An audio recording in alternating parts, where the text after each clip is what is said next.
Hello, everyone. Welcome to the first episode of Moments of Clarity. So, today I'm starting this episode after thinking about how to properly approach the problem at hand. By problem, I simply mean that there are a lot of conclusions that have been sitting in my head. And I started asking questions about these when I was a child.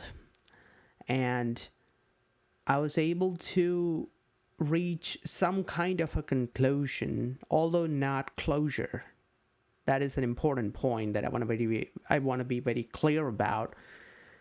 The conclusions that I have obtained so far have come to me based on many years of research that I have done in various different fields. Although I am actually a nobody, I'm just like anyone else out there. I'm just a unit of awareness who is just trying to make sense of the universe that he is living. And why is it that we are all playing this game of life in the first place? Many people are unable to think about these issues, or they choose not to because they're already bogged down by every kind of liabilities that you can possibly imagine that they have acquired over their lives, or the ones that were thrusted onto them by various other means. And so I was fortunate enough to actually have a little bit of breathing space to actually think about these issues ever since I was a child. And so right now, my head is filled with thoughts and conclusions like this, that I would like to take everything out and put it out in some sort of a medium so that I always know that it's out there and I have said my piece. And if it's wrong, it's wrong. I would urge people to keep an open mind as I do, because otherwise you won't be able to even attack this problem. I have seen people sit with years of bias and really gaining nothing from it. So they have some priors regarding some particular topic, but they don't really care about updating their priors, even if it is on the wrong footing. And that's a bad thing. Bad thing in the sense that you are doing it at your own peril. You could have updated your prior and you could have gotten closure, but you choose not to. So that is quite detrimental to even your own personal well-being. So that all being said, this is also going to be a long version of the podcast. There is no short version. By that I just mean that this topic right here, I'm taking the most heavyweight topic that anyone can pick. And I am also categorizing this podcast as self-improvement. I don't know which particular category to categorize this as, other than that, because this is sort of like an improvement when it comes to me. As far as I am concerned, this actually helped me improve myself, and that's why I am putting it in that category as well. Okay, now, the topic that we have right now today is about God. Right. Yeah, there I said it. So, everybody keeps talking about God one way or the other. Whenever we have some sort of an issue, and people want to express their surprise or concerns, even if they are a non-believer, they are programmed, they are somehow brainwashed with this notion of God, so that even if they don't believe in any God, they will say, oh my God.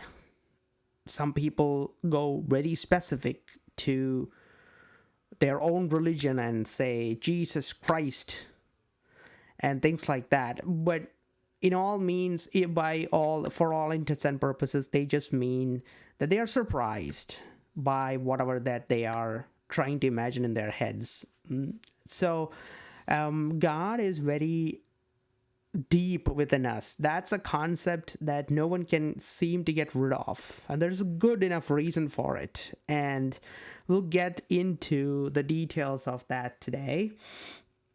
So God as it stands, there are two different definitions of God.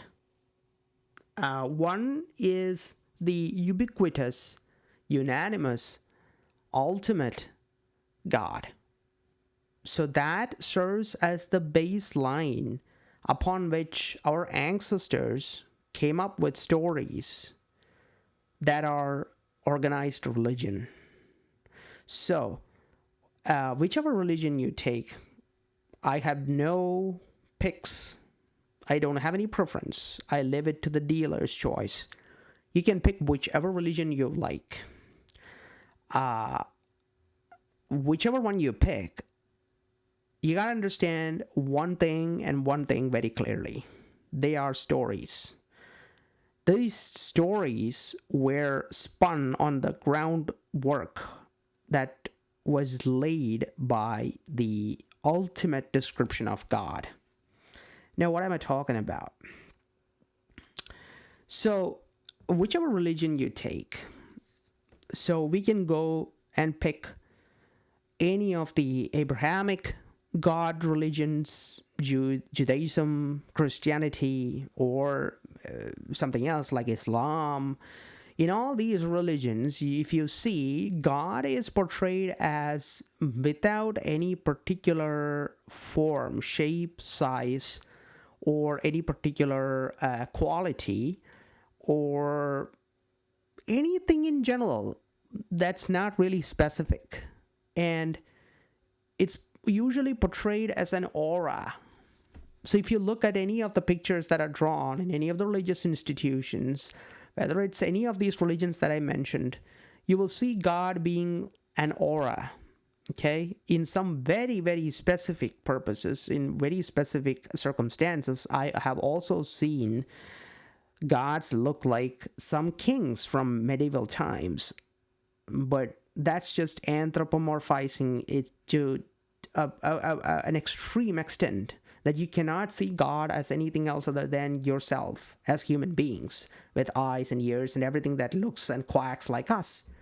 And so maybe that gives them sort of like a relief. I don't know. But I can't really figure out why else would you actually imagine a God that looks and feels like us. Maybe it provides them with a certain amount of consolation, you know. So, again, coming back to the ultimate definition of God, let's just take another religion, Hinduism, by the way. Hinduism is not just a religion, okay? Why I'm picking that is because I was born into a Hindu family, and I have history with it.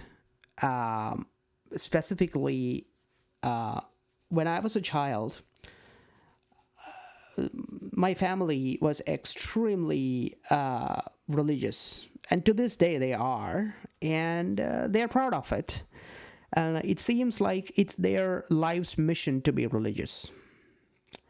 So the problem started to happen because I happen to have a neurodivergent brain. I'm not going into the specifics, but let's just say that I am unable to digest anything without any sort of empirical proof or data, or a well thought out experiment with a scientific backing. So you would say, oh, you're one of those. Okay, now I gotta give you proof so that you have to believe. Okay. That's not what I mean. It's like that I'm physically incapable of swallowing something if somebody comes to me and says that you should stand here and do a handstand and chant something for millions of times before the sun comes out and after the sun goes down. And if you do this for n number of days, you will be able to get everything that you wanted in your life happen or not happen, depending on what you're praying for. Now, when I heard this when I was a child, I asked myself a simple question. I also wanted to know what my relatives and everyone that is related to me are doing, because it seems to be a significant and substantial part of their life, and they're asking me to do it too. So I wanted to know, and I wanted to follow these religious practices and customs and all that. So all that I wanted to do was to just understand, how does this work? When somebody comes to me and says that you should have to stand here and chant something mindlessly, I just want to know. I am happy to do it, but please tell me, how does this work? And the responses that I got was not ideal, or were not ideal. All of them were met with strict, condescending looks, blank looks, and some of them were nasty. And they told me that I should not ask these questions, and these are sinful questions that you shouldn't ask, and that you are supposed to follow whatever that you are told, and to continue to keep doing what you are told to do and not ask any more questions. Okay. That was not going to fly with me. I kept asking more questions and questions, that at a certain point I realized that the people that are telling me to do these kind of things themselves have no freaking clue as to why they are doing certain things. Okay? So I took a little bit of a time, a few decades and change, to understand clearly that people are doing this for one reason and one reason only. It's that it gives them a reference point to live their life around.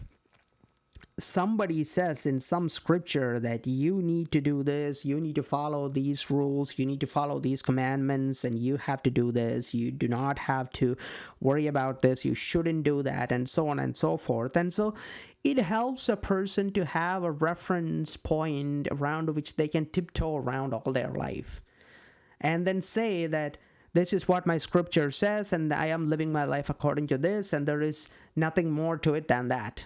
It's a very simple life, as opposed to you being your own North Star, which is not for everyone. It takes a relatively good amount of guts and balls of steel to be actually able to say that it's okay that I don't know how my life is going to unfold, or what problems or what situations might present itself in front of me tomorrow, or from the next second, or years from now, if I am able to live up to that kind of an old age. So it really doesn't matter to someone in that mindset, truly in that mindset, not like faking someone. Like you could fake yourself as a populist and then keep doing some sort of a right-wing related worldview. You could still maintain that, and you could just get by so much of time. You can just get by being a fake populist, but at some point somebody's going to call you out. So just like that, if you keep up a charade, then ultimately at the end of the day you will get caught. And I'm not just saying that in a wishy-washy way. It's just statistics and probability. Given enough time, and if you live long enough, you will do something stupid that will call this out in front of everyone. That's just the fact. There is no running around it. People take lotteries. The odds of winning a lottery are extremely low. Yet some people do win. And they end up on TV and paper and all that, and then you wonder, why don't I get anything like this? Well, to start, you should actually get one lottery ticket. You are not even going and buying a lottery ticket, and then you're sitting here complaining, why isn't that nothing is happening like that in your life? So it's good to have a reference in your life that you can live around. Okay, you can tiptoe around that reference pole post, and if something happens in your life, or if something doesn't happen in your life, you go back to that scripture or whichever book that you believe in, whichever religion that you believe in, and then you consult the scriptures and listen to what it is saying, and then you say to others that I am doing what is being told in the scripture, and that's going to be the end of it. It's good. It's a good way of living. I mean, it's a simple way of living. It is one way of living. So let's just say, if we are talking about God in its traditional sense, a god basically in Hindu mythology is defined as what you call Brahman, Brahman. The word comes from root. That's the Sanskrit word from which the Brahman come up. So, this ultimate God, as it is defined in mythology of Hindus from Vedas and Upanishads, these books are written by some folks. Certain names and certain dates are thrown around haphazardly, but no one has any clue as to when these books were written. They were written so long ago that some of the some concepts or some branches of the then science, back then it was science, astrology, for instance, Vedic astrology and all, are solely based on a geocentric model of the universe, where they thought that Earth was right in the middle, and the closest thing next to it was Moon, and then comes the Sun and all the other planets and everything, and there are 2 other fictitious planets. And so it uses the geocentric model, and the argument that you get from the people who actually care about the science is, well, does it matter to you as to what it looks like? From your perspective, it looks like we are at the center, and so that works just as much as whether the actuality matters, which is that it is a heliocentric system that we are living in which the sun is at the center and all the planets and its moons are rotating around the solar system, around the sun. So that is the actuality, but we feel just as much good if we consider that Earth is at the center. And so that's the argument from astrologers. And that is saying the least of it, of the holes that pervades that particular, quote, science, unquote. So these Vedas and Upanishads, that are the core scriptures of Hindu mythology, were written so long ago that no one even has a clue, okay? So therefore, and also they don't care about historical significance of any particular events by that by any means. For instance, if you take any other religion like Judaism or say Islam or Christianity, by the way, they do actually care about historical significance of events. For instance, the crucifixion happened at a certain date, and the Christ was born at a certain date, and so they even created a Gregorian calendar, which we use right now, that forms the basis of modern day date keeping. And you have an AD and BC, so before Christ and after Christ, after death, Anno Domini. So it's all based on the life of Jesus Christ. So it's a very significant historical point that they care about. So in Hinduism, they really don't care about the historical significance. By that I mean that they are proposing a cyclical nature of time. Okay, so the creation, maintenance, destruction, these are the 3 phases of life, and it happens in cycles across eons. So basically what they're saying is every single time the cycle happens, the whole memory is wiped, like completely wiping a hard drive and then starting doing the same process over and over again. And so that's how the Hindu mythology structures life events in general. They care only about the life in general. So the ancestors, they looked around and started asking the question of, why is my life like this, or why is anyone's life like this? Any living being's life goes through these processes: creation, maintenance, destruction. And so it seems to me that life, no matter what you're considering, okay, whether it's yourself or some other entity, It goes through these three processes in that order. That matters. And so, in Hindu mythology, this ultimate God, Brahman, is defined as the omnipotent, all included, permeating the whole universe or universes out there, all the multiverses that you can ever think about, any kind of power that you can think about and more, anything that you can possibly conceive and more, okay? Every single thing that you can imagine, God can do it. So God is true energy. It consists of all shapes, size, and forms. Although it doesn't exhibit any particular shape, size, or form, it can take any size, shape, or form. It's pure energy. It encompasses the entire universe.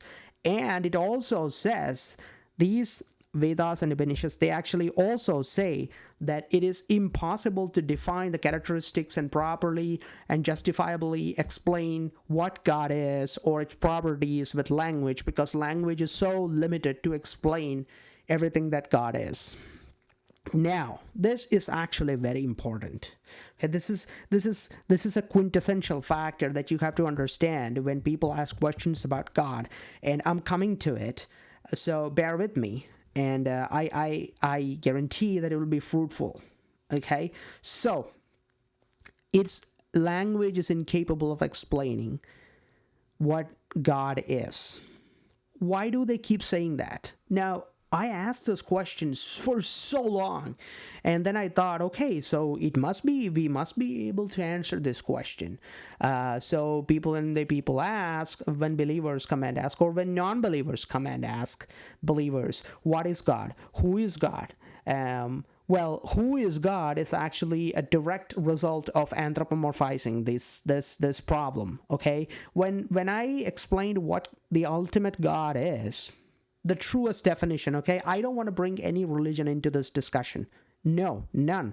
Because all religions are stories that have borrowed this original, the ultimate God concept, and have spun stories and have brought in people like prophets or Son of God and all those intermediaries who will act as a medium, who will talk to gods on behalf of us. Okay, so these people talk to God and God gives us blessings directly. So in Hindu mythology, you have priests who actually do rituals and offerings, and you are supposed to give money to them so that they can survive, but they will do the rituals and other activities that are needed for the God to become pleasant and happy in you who is offering these things. And the God will give you personal blessings to you directly so that your life is good.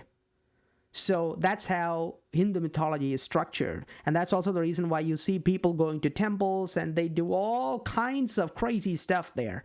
Like give offerings in masses. They do huge offerings in the form of various different things like milk and other exotic materials, including gold and silver and platinum and diamonds and all this kind of stuff. And people have a notion that the more expensive or the insane amount of stuff that you give to gods, the gods will become so much more happier, and therefore you will get more blessings from God.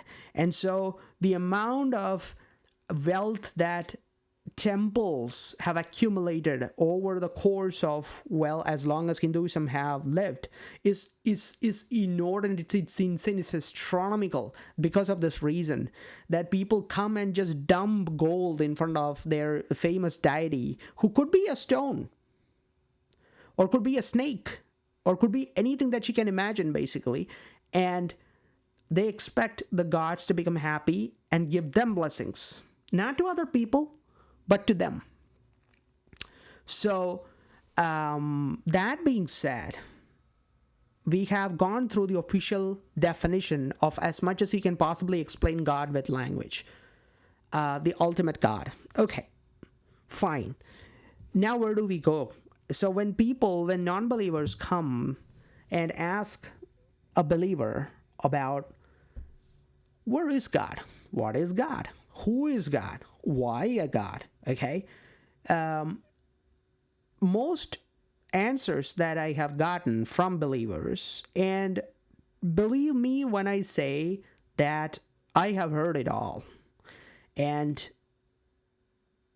most of the replies that I get from people who talk about God is that the same definition, but it's just more related to the religion itself. So if they are following Christianity, they will say something along the lines of some kind of scripture writings in Bible, or if you're asking a Muslim, you will get some kind of a related definition that is based on some wordings from Quran.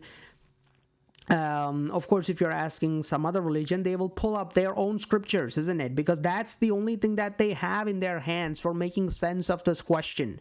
So then that's what people kept telling me, and that's what tripped me off. And I thought, okay, wait a minute. Every time I invoke God and ask a question to believers, they suddenly say something along the lines of, look, this is what God is. And they bring some hand-wavy explanation of soul and matter crossing into higher dimensions and all that kind of stuff that they have no clue. They are just pulling it out of their ass and then just laying it right in front of your face and say, smell this crap. I know that I'm feeding you crap, but smell it. And this is what it is. This is what you kept asking me for. And people actually smell it, and they say, oh my God, it smells like rose flower, even though it smells like shit. People don't seem to ask this question. Now, by that logic, look, I don't believe myself as a believer. I am not on the side of non-believers or the side of believers. That's the reason why I'm crystal clear about this. Where am I standing? I'm standing right smack down in the middle of that question. Why? I'll come to that in a minute. But that's where I am. So I just want to be very clear about that. I am not a believer or a non-believer. I have my good reason for that I have come down to. So I have told you that this is what people keep asking others about God. Okay, what is God? Okay, this isn't that big of a deal, but you really have to answer that question somehow, isn't it? So you can answer non-believers by switching on to a scientific wording. How can you convert this, what is God, where is God, to a scientific nomenclature? How would you do that? And now we are going to shift into the scientific worldview. What exactly do you mean by what is God or who is God? You're essentially, by the definition of the ultimate God that I explained before, anything that you can possibly conceive and even more, every single thing that you can conceive in any of the other universes. It's omnipotent, it's ever pervasive, it imbibes everything in this universe and outside. It is the reason why the universe exists. And at the end of it, it also says that by it I mean the scriptures, specifically related to Hinduism, or it applies to most of any religion. Actually, the amount to which any organized religion explains the ultimate God, not the intermediaries, not the apostles, not the Son of God, no, not the prophets. No, I'm talking about the ultimate God to which everyone is trying to, canvas and get their blessings for themselves. That God. So this ultimate God that is so weirdly described, or at least tried to be described by some kind of a language, and then they left it out saying, look, I can only explain it so much. Language itself is incapable of explaining anything more. I give up. So what this means in scientific terms is something really interesting, you see. Now we are going to go into the scientific aspect of how we can convert this into a question that makes sense scientifically, okay? Now, I hope that everyone knows about what an infinity is. Now, this is the closest analogy that you have to convert any question of the ultimate God into a scientific nomenclature. Now, it's a very sensitive subject, this infinity. Part of the reason is that no one likes infinity, especially physicists who are actually conducting experiments and pulling up theories out of their heads and combining it with a sound mathematical underpinning. No one likes it.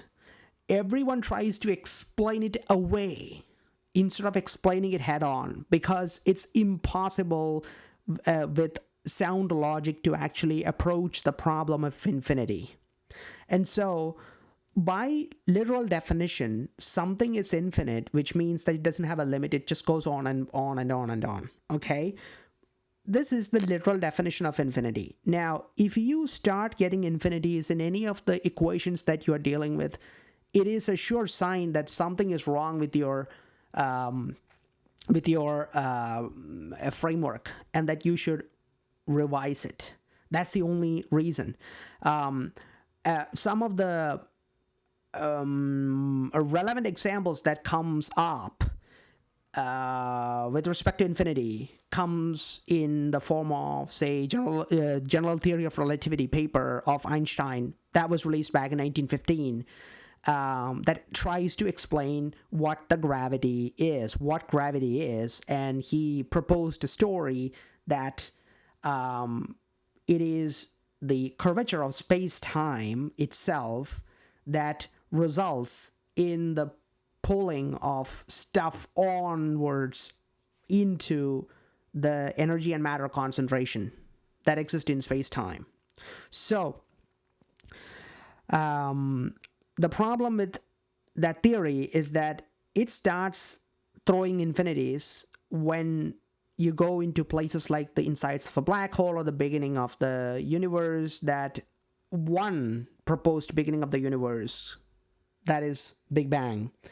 It's not the only theory out there, but it is the most likeliest based upon the observations that we have obtained till now, which is not that much, but we do know a lot more compared to when these organized religion people started spinning stories. That much is very clear. Big Bang seems to be the leading contender. Okay, so when you apply Einstein's general theory of relativity, 1915 paper, to places like the insides of a black hole, singularity, and the same goes for the beginning of the universe and all that, you will start getting infinities. So people don't like that, okay? That's the reason why they say, the scientists say, that they know that relativity is not the final theory. And so something is missing there. So you have quantum mechanics, which is the so far the best theory of physical world that we have so far. So because we have quantum mechanics, it shows up in weird ways when you combine it. The quantum effects dissipate and it gives more of a classical feel, which is why you and I and everything out there which we can touch and feel sounds very objective, isn't it? So it's not like you have a keyboard at your house. You won't say that keyboard is here, or it could be over there, or it could be anywhere else in this 15-kilometer radius. You don't say that. You say that it's sitting at my damn house, right? You don't say that because the world is quantum mechanical, and you don't say that the keyboard is kind of fluctuating all around like an electron cloud. The reason being that a keyboard is a classical object, and the classical manifestation occurs from the underlying quantum mechanics. There is a certain scale at which the quantum mechanical effects can be negligible. it's still there, okay? Every single thing out there vibrates. The Planck's equation, that's equals h nu or hf or whichever symbol that you want to use. So energy equals h, which is Planck's constant, times the frequency. So every single energy or matter concentration out there is like a clock that vibrates at very specific frequencies. So you are vibrating. That quantum mechanical effect is still in there, but it's not prominent enough. It doesn't mean that you're not vibrating. Every single thing that exists in a classical form is vibrating, actually. It's like a precise clock. It's a beautiful equation, actually. So, anyway, infinity. So infinity matters because infinity can be touched. Infinity is just a concept, but people get worried about it. I have people come up to me and ask questions about, hey, guess what? Let's humor me. Let's imagine that we are at infinity. And I stop them right there.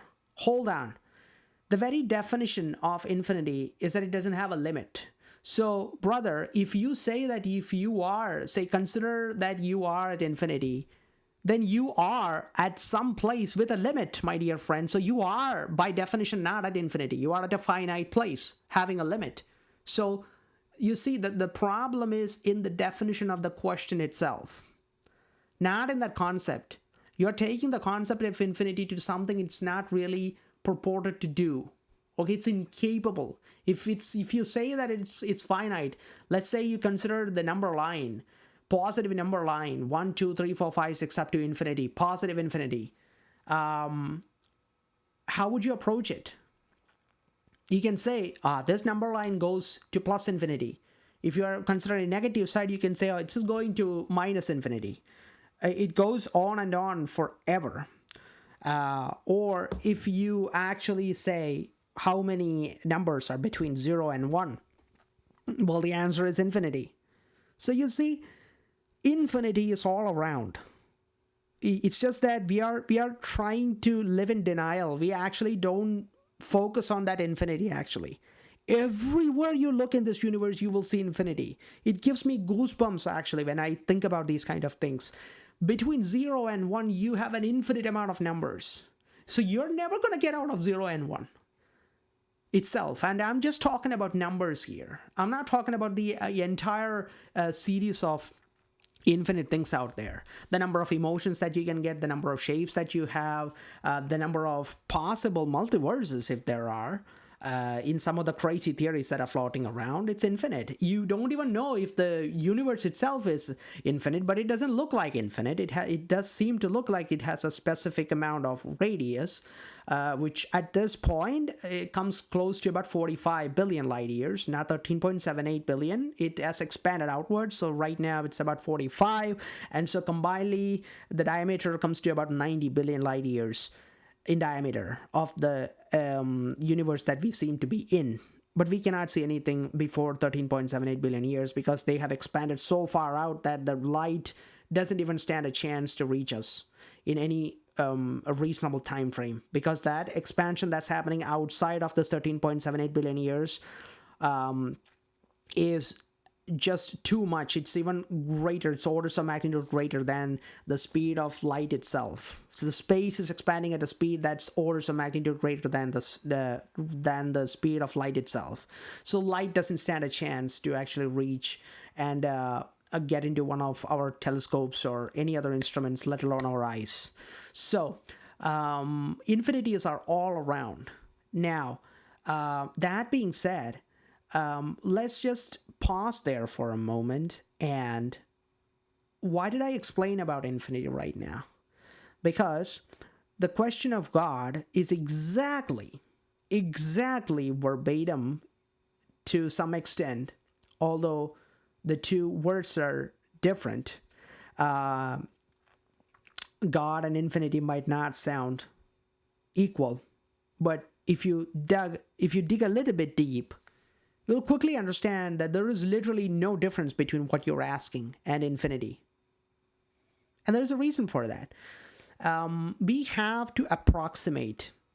In this universe, we will have to approximate, and that's the only way that you can ever live in this universe.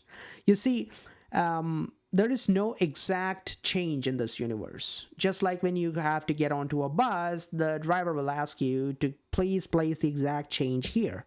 And you don't have the exact change. So what will you do? Okay, so if the bus ticket is $2, you'll have $1.99, but you'll be missing one cent. That's how the universe, at least the universe that we live in, operates.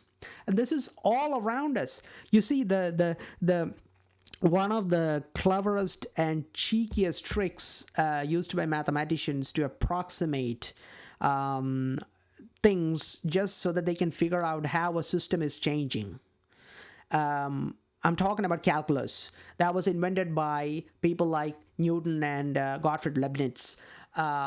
They faced the problem of dividing by zero. And so, what do I mean by that? You see, x divided by zero is kind of undefined. Now, I thought of this problem and I said, okay, now let me think about it for a minute.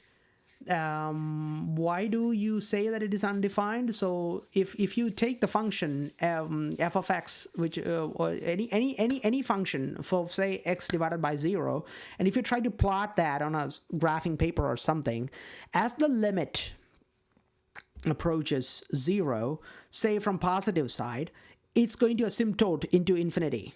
All right, you got an asymptote to positive infinity. And if you're coming in from the left side of 0 and you're approaching 0, then the asymptote tends to negative infinity.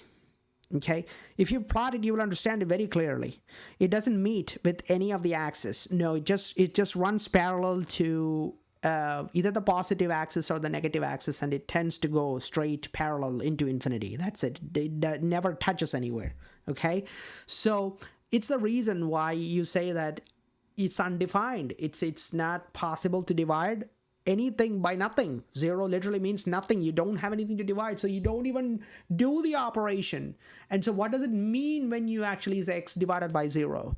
And so Newton actually thought, well, now the problem that I have in my hand seem to exactly be asking me to actually divide by 0. Now what the hell do I do? Well, wait a minute. Let me think about it cleverly. Now, the only way that I can do it is that if I can divide by something which is not 0, but something could be very close to 0, right? Yes, I got it. And so these people, they developed a method by which if you have to divide something by 0, you get so close. You can divide something that is so close to 0, like 0.999999999. The precision is up to you. That's what matters in this universe, okay? Every single thing is an approximation. So you could say, how much is closer to 0 that you would like me to put there? So you could say, put 0 and 99 zeros. For 99 nines. Okay, so 0, after that you put 99 of 9s, and then you could call it quits.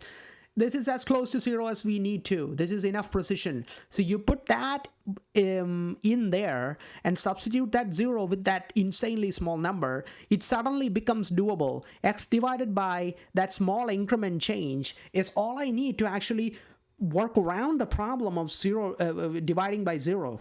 Right? And also it gives you a damn good enough approximation of the result, which is as good as if it were 0.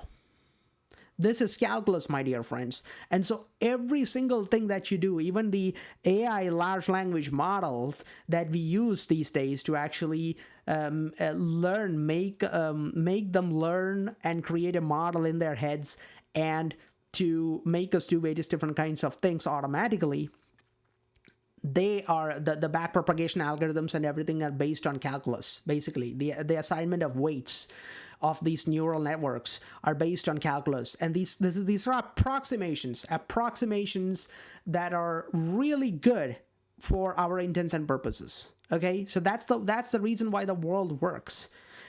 So we have to approximate for every single thing that's out there that we need to be precise about. So if we don't do that, we will get infinities. So that's all I'm going to say regarding infinities. Now, coming back to God, if you really think about the philosophical definition of God that I just mentioned before we stepped into the scientific realm, it basically is a whole truckload of infinities. Okay, they are saying it is everything that you can conceive of and even more. It encompasses the entire universe and even more, and all the universes that are out there. It consists of all the shape, size, or forms. It is all shape, size, or forms, yet it doesn't really take the shape or size or form anything in particular. It's pure energy. It has all the energy in the universe and even more. It creates, maintains, and destroys the universe, and everything that is in it and will ever be in it and will have ever lived in it are all God.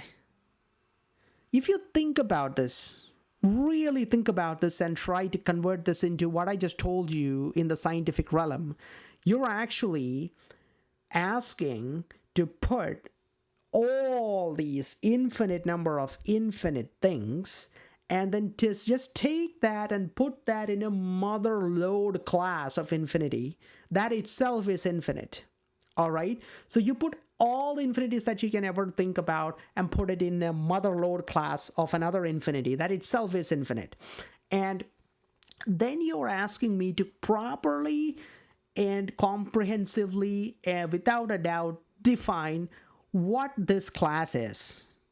Tell me what this class is about. Where is this? What is this? That mother lode infinite class. Okay? That is the question that you're asking on a philosophical terms. How would you even possibly answer this question using either the philosophical means or the scientific means? How would you even approach this question? By literal definition, if you are thinking about one infinity, you will need infinite amount of resources at your disposal. You see, I can tell you more examples if you wish. If you are a particle with a mass, you cannot travel at the speed of light, which is the universal speed limit, right? So people have thought about various different kinds of ways that you can actually propel at 50% the speed of light, 90% the speed of light, 99% the speed of light. All of these have just one simple problem. If you try to accelerate something with a mass, you will need an extraordinarily insane amount of energy to actually propel, and also the mass will increase, and so you will need even more energy. And in order for you to have a mass and travel at anywhere closer to the speed of light, you will need an infinite amount of energy to power you. I rest my case.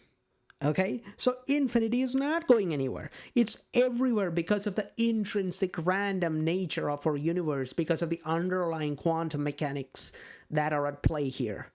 So there is no control in this universe. You cannot control anything for 100%. It's impossible. What you can do is try to get more and more control by doing more and more tests, and maybe the next time you do this test, it will actually happen without any sort of problems. But it does happen, my dear friends. Things do go sideways, okay? There are many things that have happened in the history. Say the spaceship launches, the space shuttle launches, and everything were such an insanely controlled experiments, and some of them did fail, like the Columbia disaster and everything. It happened, and nobody actually saw all these things happen until it did happen. Because of the random nature, some of these random events will act out.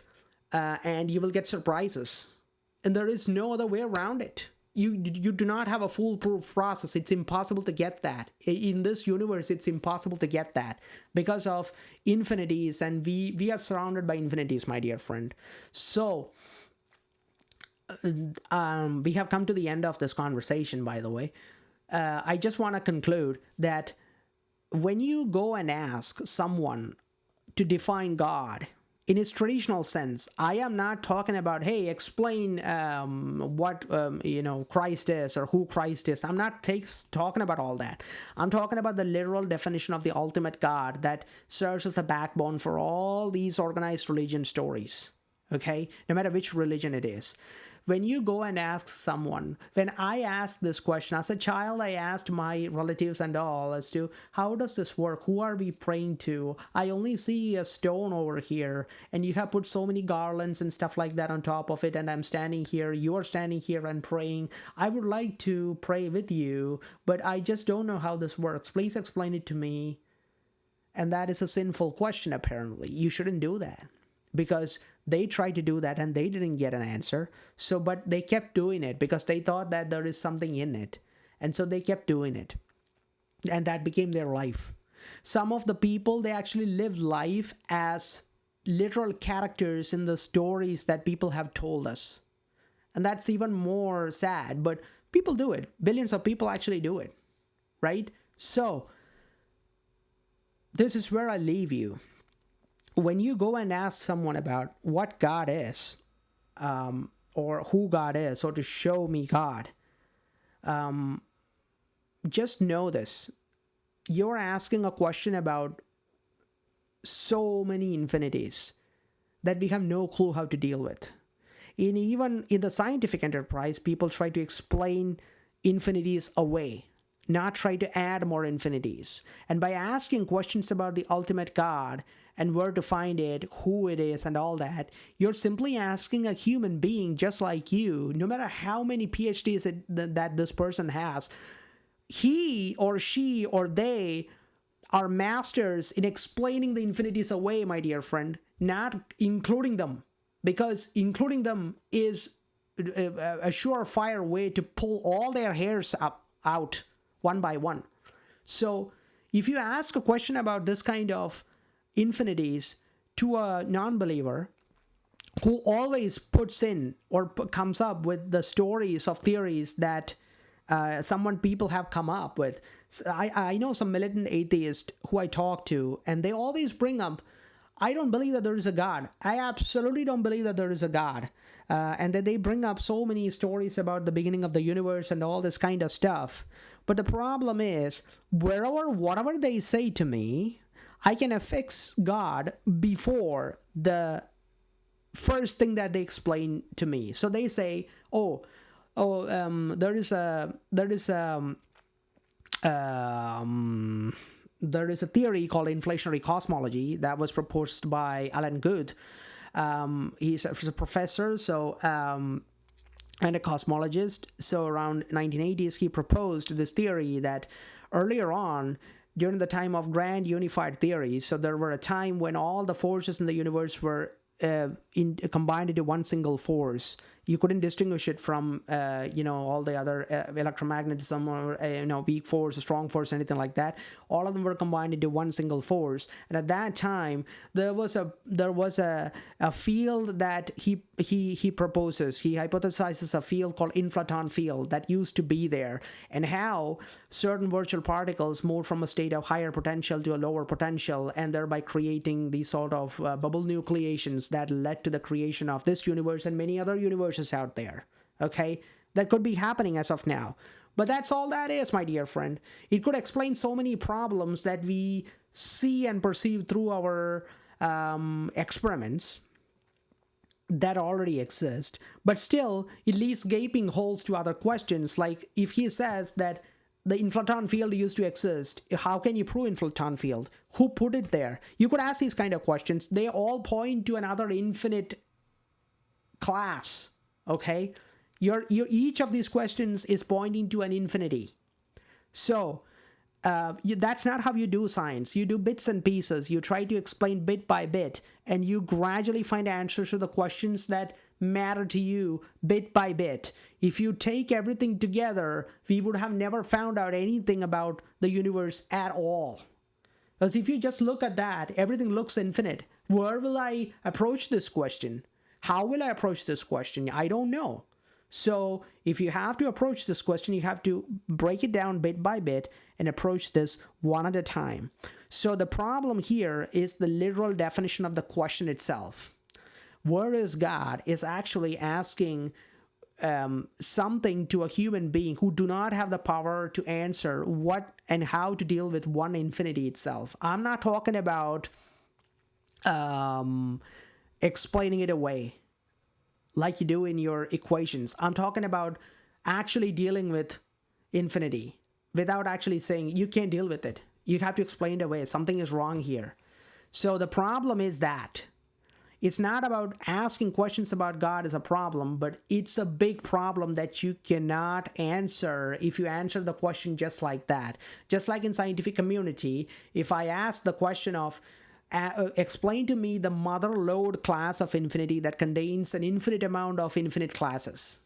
It's a kind of impossible to actually do this. So also I hear some people ask, oh, if we are at infinity and if we add one more to infinity, will it be more infinity?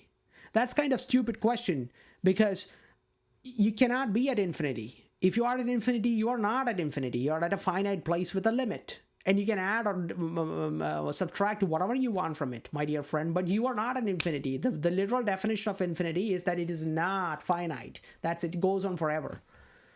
So you try to explain it away by so many means, but with respect to the actual definition of God, it's literally impossible in our lifetime, and even with infinite time, we are unable to do this, because you are trying to explain infinity of infinity of infinity up to the power of infinity. So to do that, you will need infinite resources and infinite time. You don't have it. You will disappear. I will drop dead maybe in the next second. So will you. So will any other existing living being that will come into existence in the future and that have lived in the past. This is the same thing that we all have in common.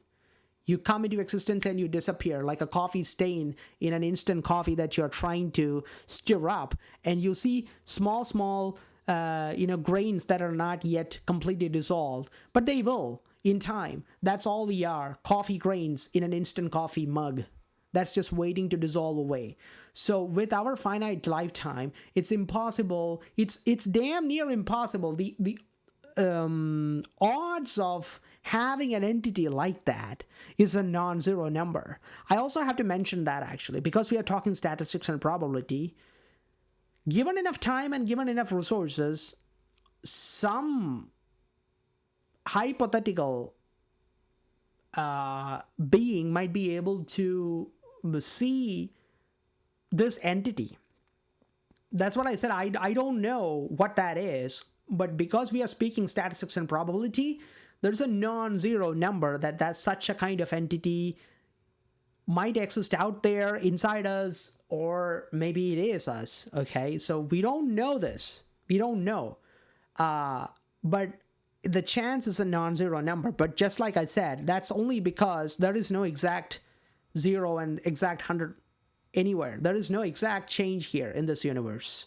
So everything is an approximation. That's the reason why I say that this kind of an entity might exist. And so there is no way that either a believer, as of now, okay, as of now, this is my conclusion. And that's the reason why I'm smack dab in the middle of this question. If I look to the left side, I see non-believers. If I look to the right side, I have believers. Both are saying so many stories, but none of them are giving me any sort of conclusive proof to actually once and for all remove my doubt about the existence of such an entity or the inexistence of such an entity. The non-believer keeps saying about so many theories, and why, at the end, if I keep asking enough number of questions, like, well, who created this? Well, if you say that this is the first thing that created, and you don't need a creator for creating anything else out there, then I can ask, well, who created that very first thing? I could ask that question, and I could keep asking this question till infinity. Into the future, into eternal time, I could keep asking this question. No matter what they pull out of their ass with proper scientific underpinning, I could ask the same question. What caused that to happen? Who put it out there? So this is not going to end, actually. So let me just step onto the other side of believers, and I could ask the same question. Believers, can you convincingly give me one single proof that for once and for all, remove all the doubts in my mind about the existence of God, that there is a God that exists? Well, I have heard that too. They will say so many stories about some particular event that happened to someone that they know, or they themselves felt that they felt something happen within their life, something very important, and how they think that it is because of God that that happened. So the one thing that's common between both these believers and non-believers are these are stories that came out of human beings' heads. Okay, that's not what I'm asking. Actually, I'm actually asking about the empirical proof, the one single empirical proof that can convincingly, once and for all, remove the doubt of the existence of God or the inexistence of God.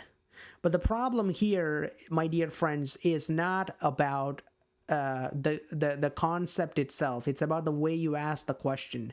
If you want to answer it scientifically, you have to break it down and answer it one by one up to an infinite time, because you don't have infinite time.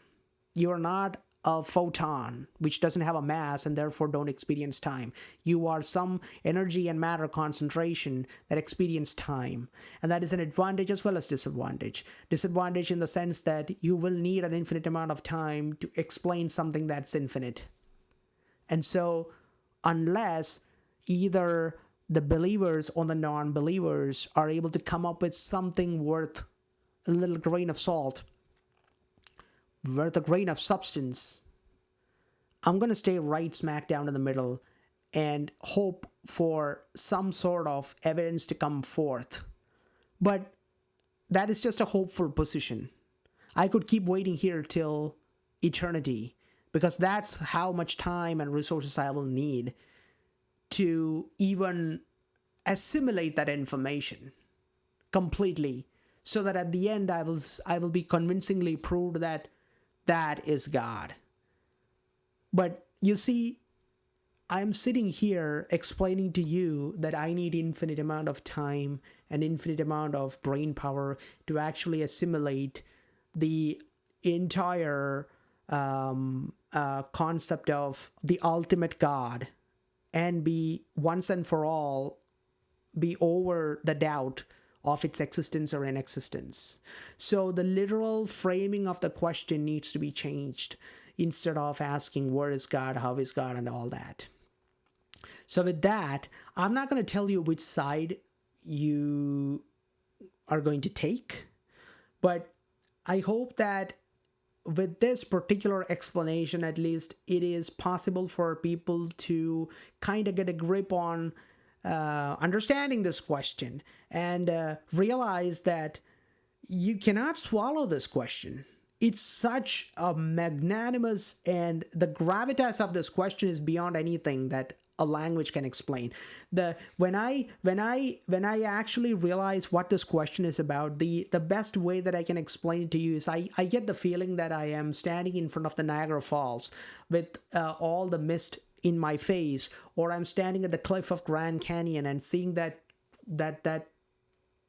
abyss in front of me, that majestic abyss in front of me, or that I am seeing Earth from space, or I am seeing pitch blackness and then the Milky Way is right ahead of me, right on top of me. All these are the examples that I can relate to, that I can kind of compare the magnanimity of this question, because this is not just one question. You're asking something about infinity upon infinity upon infinity up to infinity, okay? It's a question that literally is, I don't say wrong, but in order to answer that, you need infinite amount of time and infinite amount of resources. And you are a finite resource. You yourself are a finite resource. You will disappear just like that coffee grain that's just waiting to dissolve away.